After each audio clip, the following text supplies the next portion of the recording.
Today, we shift the spotlight to a spectacular drama in women's basketball that captured all the attention. It is the game that took place on the 11th day of September in the year 2024 between the Las Vegas Aces and Indiana Fever. This game was not just another game, as it was more like a game of endurance, skill, and tactics with some of the best players in the league participating. As the playoffs quickly approached, the Aces with the prolific Aja Wilson were out to let it be known that they were the team to beat. Aja Wilson, who was quite evident in the MVP race, has been a pillar of the Aces every game, bringing along leading, scoring, and defending to all the games played. On the other side, we have the Indiana Fever, whom Caitlin Clark and her electric game made the fans forget how heavily their previous departures made them work. Clark has not only impressed most Warrior fans with her deep shooting capabilities and playmaking instincts, she has carved her name in the media due to her bravery on the court. This contest was not just about who was better, it was about the spirit and the guts of the competitors.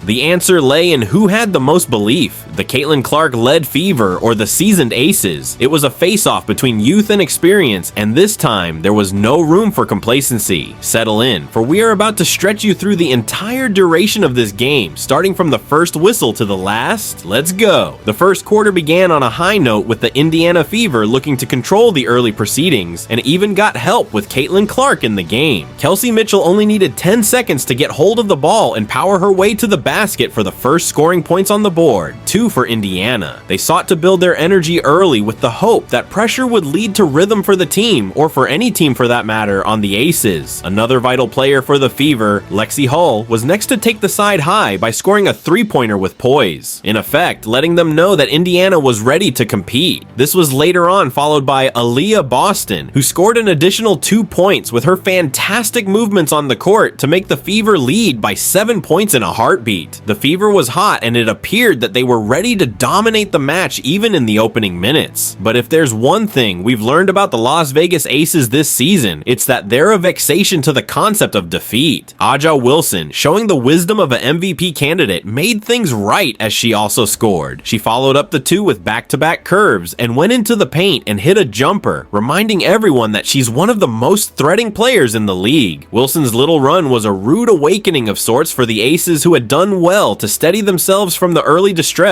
but still needed to start battling back. Caitlin Clark, however, was not in the mood to allow the Aces to overshadow her talents. She took the ball in the paint and was fouled. The resulting shot from the charity stripe would allow Indiana to hold on to the advantage. The two contrasted sides went toe-to-toe with neither team backing down. A couple of Aces, Erica Wheeler and Tiffany Hayes, contributed as well, courtesy of their jumpers and three-point shots as the clock ticked down during the first quarter. As hard as Indiana came out pushing their advantage, the Aces had a narrow advantage of 2 points 20-18 at the breakout, with the first quarter finishing. This pattern of scoring would ultimately lead us to a very well-fought and thoroughly enjoyable game. With the second quarter at hand, the Las Vegas Aces managed to stick to a slim advantage and wanted to improve on it. The Aces knew what required to be done. It was time to play as per their age and seize each and every chance that would come their way. Megan Gustafson received a clean assist from Tiffany Hayes and laid it up into the basket for another 2 points on the Aces side. Hayes, who had been one of the most productive players for the entire year, imitated the above act, but this time without the ball in play, with 2 free throws. There was still a chance for the game to turn in favor of the Stars, and Chelsea Gray decided that it was now or never. After receiving a pass from Hayes, she cut in through the defense and made a layup, increasing the advantage for the Aces. Caitlin Clark, however, was not going to allow the Aces run away with the game. Almost right away, she hit a three-pointer, keeping the Fever aggressive. Clark's has always been influential offensively, and in the same support, the Fever had no option but to put pressure on the Aces. But some players have certain fire in them, and Chelsea Gray was that player for the Aces. She sank another clean jumper even with Clark in her face, and showed that she could fight the pressure.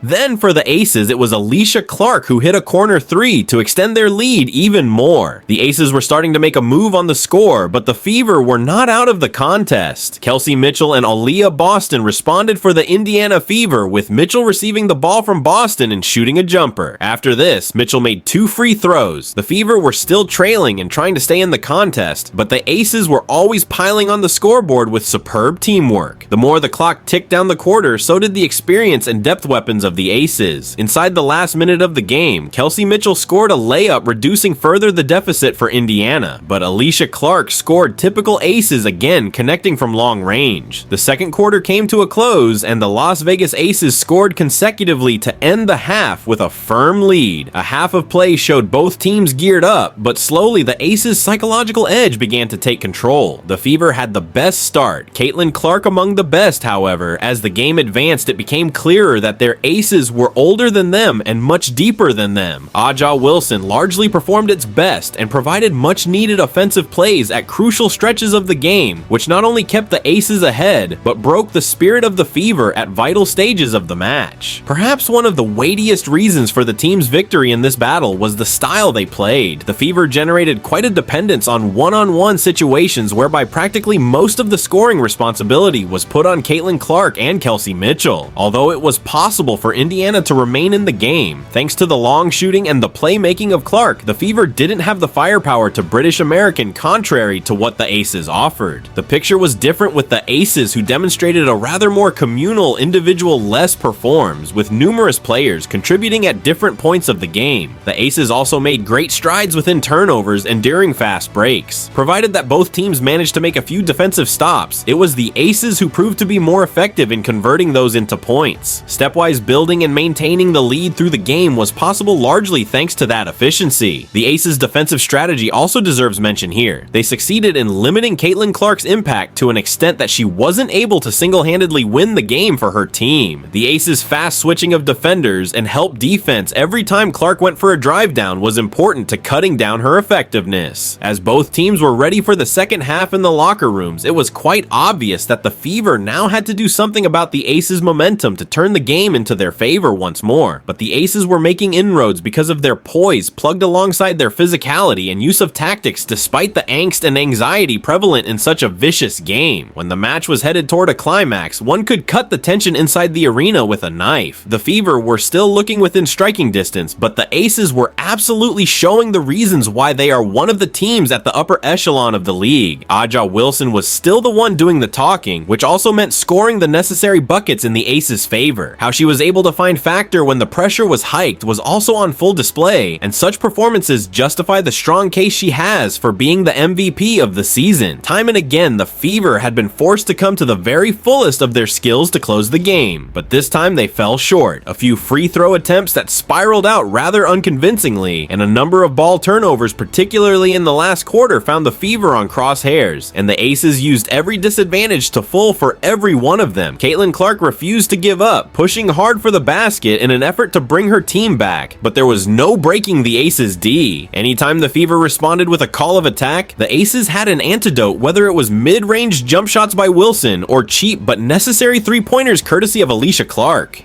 In the last minutes of the encounters, it became clear the gap between a playoff-ready and experienced team and a young team seeking an identity. A three-pointer by Alysha Clark with only a couple of seconds remaining was more like a signature to the already signed victory of the Aces. In a closely contested match that saw both teams fight for every bit of score, the Las Vegas Aces managed to beat their rivals, the Indiana Furnace, 86-75. Not only did this particular contest put Aja Wilson's MVP picture to rest, it also provided a glimpse of Caitlin Clark, who promises to have a bright career in the league. The Aces were pleased to record yet another important triumph in their quest towards the playoffs as the players left the court while the Fever contemplated over what might have been. This one was a teaching moment for Indiana, proving them exactly how much poise and consistency is needed to beat the best in the league. For the Aces, it was one more step closer to achieving what they set out for a WNBA championship. Not only the match, but the whole game re-emphasized what the WNBA has to offer in terms of action, competition, and continuous growth of women's basketball. The Las Vegas Aces once again showed respect by way of the remarkable Aja Wilson, who was the backbone of the entire team. She has earned her status as one of the current best players in the league through her two-way presence and clutch performances late in games.